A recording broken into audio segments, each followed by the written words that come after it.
Salam kebangsaan Indonesia, saudara-saudariku terkasih, sahabat yang budiman.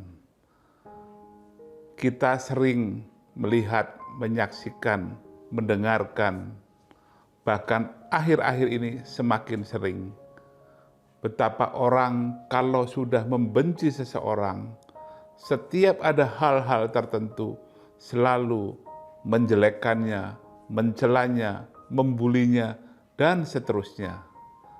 Sementara kalau ada orang yang disukai, apapun kesalahannya mencoba ditutupi serapat-rapatnya dan bahkan mengalihkan perhatian dengan menyerang balik.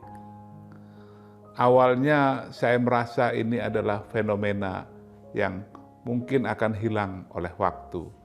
Tapi saya perhatikan kenyataannya demikian terus-menerus seakan berbalas pantun. Idolanya selalu dipuji meskipun keliru, sementara yang dianggap musuhnya, apapun benar selalu dicari titik lemahnya. Saya jadi teringat sebuah nasihat dari Kungce, Konfusius atau Konghucu. Beliau pernah mengatakan, kalau mencintai seseorang, mengharapkannya hidup terus, atau kalau membenci seseorang, mengharapkannya lekas mati, itu adalah perbuatan atau pikiran sesat. Seorang yang baik budinya tidak akan terjebak pada persoalan seperti itu. Setiap kali ada kebaikan, dia akan berkata dengan jujur, itulah kebaikan yang memang harus dipujikan. Sementara kalau ada kekeliruan, siapapun yang melakukannya, termasuk orang yang menjadi idola, seharusnya diingatkan, kemudian diberi nasihat atau diberi alternatif usulan jalan keluar. Bukan serta-merta langsung dibully, seakan-akan seseorang itu selalu salah dan seorang yang lainnya selalu benar. Ini perbuatan yang kurang sehat di dalam masyarakat kita, yang kalau terus-menerus dilakukan akan semakin membelah dan mengoyakkan persatuan di antara keluarga kita, baik keluarga dalam artian sempit, masyarakat, bangsa, dan negara.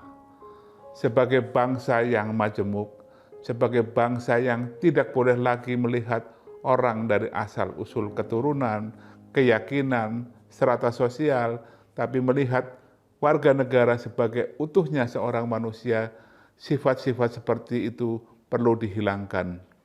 Dan marilah kita bersama menciptakan narasi-narasi yang positif yang akan mengeluarkan, menghasilkan energi yang positif bagi kehidupan kita sebagai warga sebuah negara. Dengan demikian, kita akan saling menguatkan, saling mendukung, dan saling mendoakan. Kalau ada keliru, kita tidak usah berbuat berlebihan, tapi cukuplah karena ini negara demokrasi, kalau itu menyangkut pejabat, tidak usah dipilih lagi. Tapi kalau memang itu benar, meskipun datang dari orang yang semula tidak kita dukung, kita harus sportif untuk mendukungnya agar bisa berkarya lebih baik. Kiranya itu yang perlu kita renungkan bersama, karena bahaya sekali sebuah bangsa yang terus-menerus dipanas-panasi oleh narasi-narasi yang akan membuat kita semakin terbelah, siapapun orangnya. Saatnya kita untuk merapatkan barisan, merekatkan persatuan yang sekarang sendi-sendinya mulai goyah. Indonesia bisa kuat hanya kalau kita teguh bersatu. Kalau ada salah, kita ingatkan. Kalau tidak bisa diingatkan, ada perangkat hukum. Kalau perangkat hukum ternyata tidak dilanggar, kita bisa tidak mempercayainya dan tidak memilihnya. Itulah hakikat kehidupan berdemokrasi yang sehat. Dan kembali pada nasihat yang disampaikan oleh Konghucu 2500 tahun yang lalu, marilah kita semua bersikap positif dan kita semua berdoa bersama bagi kebaikan bangsa ini. Selamat merenungkan dan salam sehat untuk kita semua.